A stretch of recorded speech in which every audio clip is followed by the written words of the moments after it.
Traveling Donkey's here. We're at my mammy's house. Today, she is showing us how to do string beans. What are they called?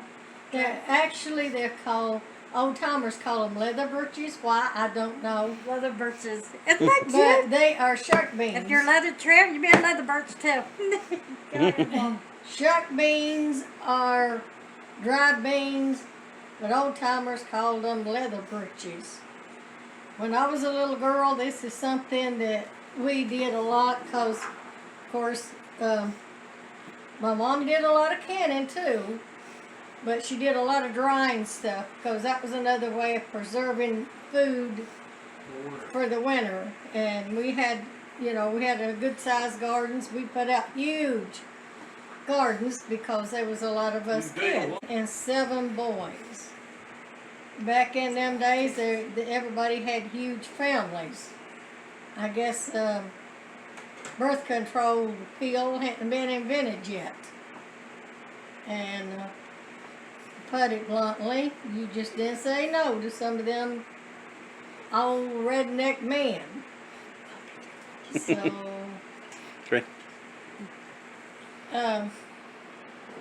anyways, we had to figure out ways to preserve our food for the winter because you usually didn't go to the store a lot unless you had to have meal, flour, salt, sugar, coffee, that kind of stuff. In the fall of the year, we would have a hog we'd have a couple of hogs. One of the hogs would get sold, and that hog would provide winter shoes for all of the kids.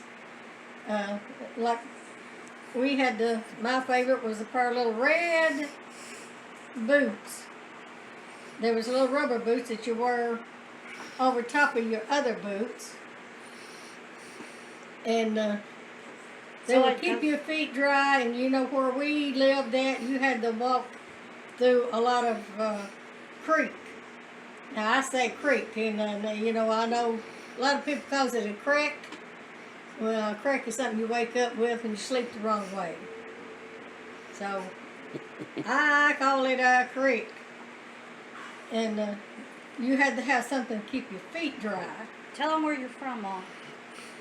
Well, if they haven't guessed by now, I am from eastern Kentucky. A little place called Manchester. And, of course, back in them days, everybody lived about the same. We was poor and didn't know we was poor. Because everybody else was poor too. Because everybody else was poor too. Yeah, both our families are from the same area. So, Your mommy and daddy went to my grandpa's church. yeah. We did first circle, didn't we, honey? In another state. No, we're not related. Yeah, that's a lot of people call it the good old days. Well, I don't know what was so good about it. Because you worked your butt off. And the girls worked out in the cornfields just like the boys did. We had cows, hogs, chickens. And like I said, we raised our own food. And we didn't go to the store that much. We killed a hog in the fall of the year. We rendered it out. We got the lard out of it. That was our lard. And nothing with the waste on that hog. Everything was put to use that could be used. My mom will make what they call head cheese, which is souse meat, I guess. Shorty don't like it. I know what it is. I actually like it. I thought it was pretty good. It's that you boil the skull and it's everything left over. Yeah. Well, you don't tell your kids that, though. I might have tried it before I found that part out. I actually liked it. Yeah, things wasn't real easy back then. But I'll say this, people was a lot more friendlier and a lot willing to help. If one neighbor got into trouble, the whole neighborhood pitched in to help out. Aren't you being taller? Because sooner or later, you yourself is going to need help, and of course they would always come to your rescue. Being taller is good for that. It's not like van life now. Yeah, van life. They're Where we always lived there at for was you, a too. little place called Jack's Creek, between Oneida and Big Creek. Now, neither one of those ain't big towns. They're just little dots on the map, I guess. But how much do you I don't think Big Creek was a dot on the map, was it? Well, probably neither one of them. If you don't know from If- down there, if you ain't gonna lived make it. down in there and didn't know where it was at, you would not have a clue. So what did you A have? spot in between Manchester and Hazard. What did you have? Yeah. Just one little store with the post office inside? We had one little store. It didn't carry an awful lot of stuff. And it did have, sweet stuff like candies and stuff like that. And if we were sent to the store by ourselves, and Daddy had an account there, Charge. yeah, you got that right. What did you We get? would say Christmas we want a nickel's worth of candy. Well, the one girl that worked in the store, her name was Icy. She was the daughter of the people who owned the store. And we always loved to see her come in, because if you got a nickel's worth of candy, I bet she'd give you $1 worth. She'd get a big bag and she'd fill that bag up. But, For 14 kids, that was a lot of candy to share. well, who said we shared it? That's your bad candy. Oh, my aunt Yeah. and my Yeah. uncles, you heard that. She hid some candy. We probably all did. Had to hide it from mommy and daddy too, didn't you? But they didn't have the conveniences back then, did they? They didn't have where you can just go and No. buy gallons of milk and...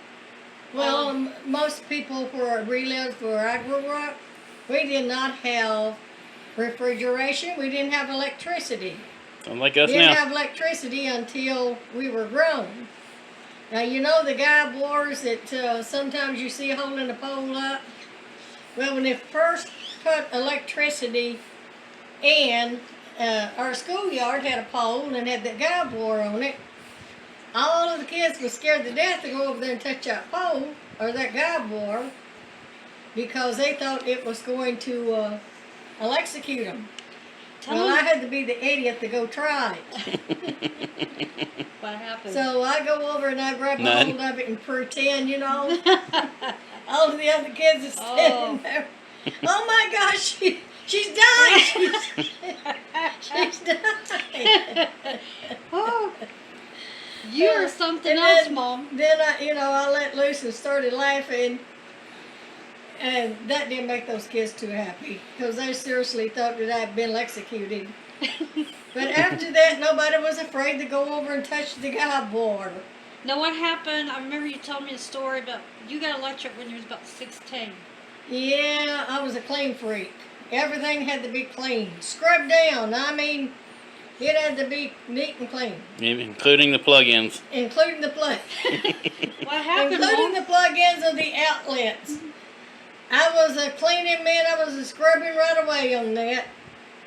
And some water got down in that thing, and boy, there was a little of electricity that ran up my arm. New hairdo. Yeah, I didn't do that twice. But That might have been paybacks for teasing with the pole. yeah, yeah, it might have been. Now, you told me a story too once that during Christmas time, you guys you guys didn't have much for Christmas. No. Matter of fact, that's the only celebration you The celebrated. the only thing we ever celebrated was Christmas. And we celebrated Christmas in a big way, like you do 4th of July now. We have fireworks, we have firecrackers, anything that will make a noise. Guns. Yeah, anything that would make a noise. And my mom, she would start cooking a few days ahead, like making her pies and But you didn't have homemade donuts and that kind of stuff. you didn't have like we have now. You didn't have the big turkeys. Of course, no. And the big brisket. Of course, she had to hide it from us kids once she made it. She had a closet and she would lock it up. How many kids was there?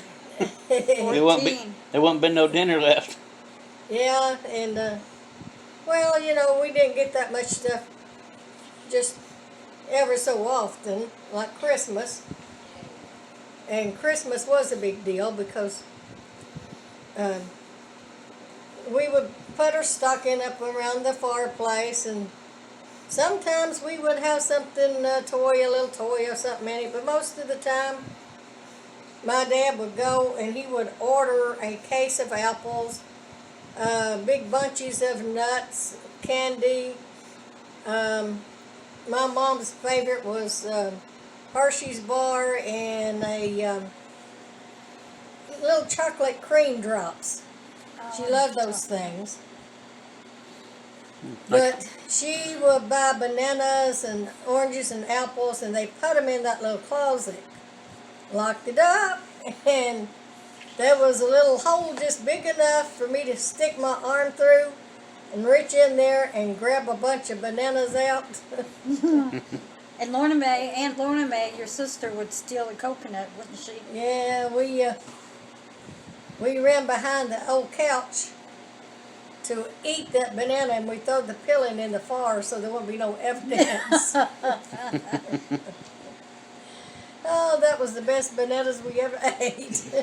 But no, you guys It didn't would have been have. if your daddy caught you. You guys didn't have he'd regular tell her baby hide. dolls either, or regular toys either. What was your toys like? Well, most of the toys that we made, and since I was caught between a bunch of brothers, my oldest sister was too old to play baby dolls. My youngest sister was too young, so I learned to be a tomboy. We would play, my brother would make little toy wooden guns. That was Uncle Pearl. And, yeah. And we would go over in the sweet potato patch and we would dig out the biggest sweet potatoes we could find, and we would take them down in a place that had a lot of rock in it, so it was just nicknamed the Rocky Place. We'd take that sweet potato, put it up between the forks of two trees, and we'd take our little guns and a rock, and that was our raccoon. My dad did a lot of hunting. And so we would take that rock and we would throw it at the sweet potato, and then we would say, bang! Well, we got that coon. He'd take it out and pretend to skin it, we'd scrape it. Pretend that, my dad finally, he realized that something was digging into his sweet potatoes. Told my mom, said, we must have some mice that's getting into them sweet potatoes. Said, we got just about every other hill that's been dug into. And we're going to have to do something about that now. Kind of scared us, made us, we had to watch real careful from then on because we didn't want Daddy to catch us digging into his sweet potatoes. This is how I tied a knot like this. We're doing string beans. So, to dry them out, like she did when she was a little girl, I bet she just loved her mommy for that, making her string all those beans. Well, the stringing the beans wasn't all that bad, but the worst thing was shelling out black-eyed peas. Oh my goodness. Your fingers got sore. You just got sick of black-eyed peas. I was talking about the watermelon with Aunt Lorna Mae, but it was a fish shell, wasn't it? You Well, collected it was a squash of some sort. Like a gourd? She was just a little girl, and it looked, I guess, like a watermelon to her. So she was going to cut a little hole in it and see if it was good and ripe. Well, when she cut into it, she realized it wasn't a watermelon. So she had a rag, a diaper, or something in her hand, and she just took that and stuffed it down to that hole that she cut out. And then she took the piece that she cut out and stuck it back on there, and that stupid thing grew into that squash. And when my mom went to cook it one day, she cut it open and there was that diaper. Now, my mom was a little bit perplexed about how it got there. And she's like calling at my dad, Harm, come in here, look at this. I can't believe it. My dad said, what in the world is it? She said, well, just come and look. He come in there and took a look, and there was that diaper. She said, now, how did that get in there? My dad said, well, I have a suspicion how it got in there. He said, now, which one of you youngins went out there and cut a hole in that? Of course, nobody wasn't going to admit to it. But that was the watermelon story. What kind of toys did you play with? Didn't you tell me you guys used to take corn cobs and make baby dolls out of them? That was your baby dolls? How did you do that? Cornstalk. We eventually did get them. When my older sisters married and left home, we went up to Ohio and got jobs. I gotta go. Here we go. Corn cob. Oh, yeah. How did you... Well, when my older sisters got married and they left home, they went to Ohio, got jobs, and they started buying stuff for the little kids. My dad was a coal miner. That was his profession. And back in them days, that didn't pay very much. Ginseng. He either worked in the coal mines or the log woods, or you had, he'd go out to supplement the income. He would dig roots like ginseng. So he subsided by doing... Yeah, he like dig ginseng, and he hunted. And back then you could sell the hides. So coon hides, groundhogs. Mink was the biggest seller. Around Christmas time, if Daddy got a mink, we would have a good Christmas. Because the mink brought a lot of money. How much did it bring, do you know? I don't remember, but back then it brought quite a bit of money. But money back then, money now ain't the same. Yeah, furs was in demand back then. All your big movie stars and all of those people had to have furs. And then it become unpopular because of the animal acts, whatever they are. So what did In you... a way, that might have been good, but then in another way, it's bad because animals, if they get too many of them, they get sick, they get distemper, and all kinds of diseases. Stop real quick. Here you go. But anyways, back then times was hard. Everybody was in the same boat. Everybody was poor. We just didn't know we was poor. We lived good. We had, we raised mostly of what we ate. And we didn't go hungry. We didn't go cold in the wintertime. There was always coal and wood, and we probably lived better in a lot of ways than people do today. So that was the good old days or the bad old days, whichever way you want to look at it. God bless, and maybe we'll see you again one day.